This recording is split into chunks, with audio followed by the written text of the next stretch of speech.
Assalamualaikum warahmatullahi wabarakatuh. Perkenalkan, nama saya Muhammad Ikro dari program studi informasi. Di sini saya akan menjelaskan secara singkat tentang pelajaran sejarah Pancasila bagi generasi muda yang berfokus pada proses lahirnya Pancasila melalui 3 peristiwa, yaitu BPUPKI, Piagam Jakarta, dan PPKI. Sejarah lahirnya Pancasila. Sejarah lahirnya Pancasila sebagai dasar negara Indonesia merupakan hasil dari proses panjang yang melalui 3 tahap penting, yaitu BPUPKI, Piagam Jakarta, dan PPKI. Ketiga tahap ini saling berkaitan dan menunjukkan bagaimana para pendiri bangsa berusaha mencari dasar negara yang mampu mempersatukan seluruh rakyat Indonesia yang beragam suku, agama, dan budaya. Pertama, BPUPKI. Masa BPUPKI dimulai ketika Jepang membentuk lembaga ini pada 29 April 1945 untuk mempersiapkan kemerdekaan Indonesia. BPUPKI mengadakan sidang pertama pada 29 Mei hingga 1 Juni 1945 yang membahas dasar negara. Dalam sidang ini muncul 3 tokoh yang penting yang memberikan gagasannya, yaitu Muhammad Yamin, Supomo, dan Soekarno. Puncaknya pada tanggal 1 Juni 1945, Soekarno menyampaikan pidatonya yang berisi 5 dasar negara dan menamainya Pancasila. Dari sinilah lahir ide awal tentang dasar negara Indonesia, meskipun belum disepakati secara resmi. Kedua, Piagam Jakarta. Piagam Jakarta lahir sebagai hasil kompromi antara golongan nasionalis dan golongan Islam setelah sidang pertama BPUPKI. Untuk memperjelas dan menyatukan pendapat tentang dasar negara, dibentuk panitia 9 yang terdiri dari tokoh-tokoh seperti Soekarno-Hatta, Yamin, Agus Salim, Abi Kusno, dan Wahid Hasyim.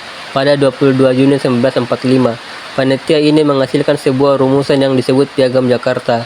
Naskah ini memuat 5 sila dasar negara, dengan sila pertamanya berbunyi ketuhanan dengan kewajiban menjalankan syariat Islam bagi pemeluk-pemeluknya. Piagam Jakarta menjadi rancangan awal pembukaan Undang-Undang Dasar 1945 dan merupakan langkah penting menuju terbentuknya dasar negara Indonesia. Ketiga, PPKI. Masa PPKI menjadi tahap akhir dalam proses lahirnya Pancasila setelah Jepang menyerah kepada sekutu. BPUPKI dibubarkan dan digantikan oleh PPKI pada 7 Agustus 1945 setelah proklamasi kemerdekaan pada 17 Agustus 1945. PPKI mengadakan sidang pertama pada 18 Agustus 1945. Dalam sidang tersebut ditetapkan Undang-Undang Dasar 1945 dan Pancasila sebagai dasar negara. Namun, untuk menjaga persatuan bangsa yang majemuk, dilakukan perubahan pada sila pertama dari Piagam Jakarta menjadi Ketuhanan Yang Maha Esa. Dengan demikian, proses terbentuknya Pancasila melalui 3 tahap utama tersebut menunjukkan semangat kebangsaan dan persatuan para pendiri bangsa, mulai dari gagasan awal dalam sidang BPUPKI, rumusan kompromi dalam Piagam Jakarta, hingga pengesahan resmi oleh PPKI. Semuanya menjadi bagian penting dari sejarah lahirnya Pancasila sebagai dasar negara Republik Indonesia. Nilai Pancasila yang tercermin pada peristiwa tersebut.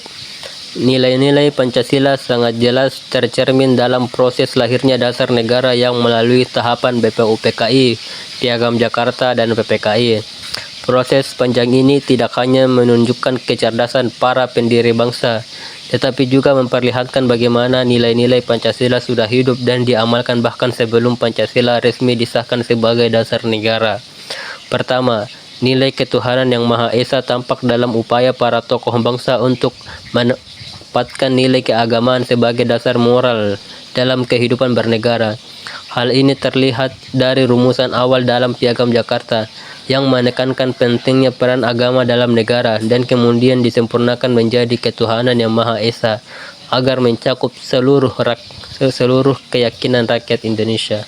Kedua, nilai kemanusiaan yang adil dan beradab tercermin dari sikap saling menghargai antar anggota BPUPKI dan Panitia 9 yang berasal dari berbagai latar belakang agama, suku, dan pandangan politik.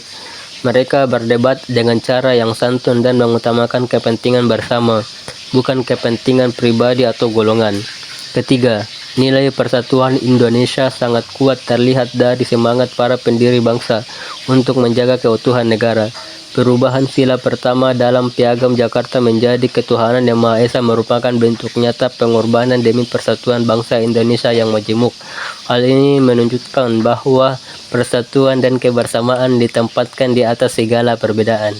Keempat, nilai kerakyatan yang dipimpin oleh hikmat kebijaksanaan dalam permusyawaratan atau perwakilan tercermin dari cara para tokoh bangsa mengambil keputusan melalui musyawarah, bukan dengan paksaan atau kekerasan.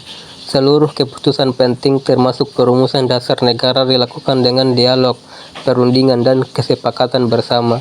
Kelima, nilai keadilan sosial bagi seluruh rakyat Indonesia tampak dalam tujuan akhir dari seluruh perumusan dasar negara, yaitu membentuk negara yang adil, makmur, dan sejahtera bagi seluruh rakyat Indonesia tanpa membeda-bedakan golongan atau agama. Refleksi pribadi.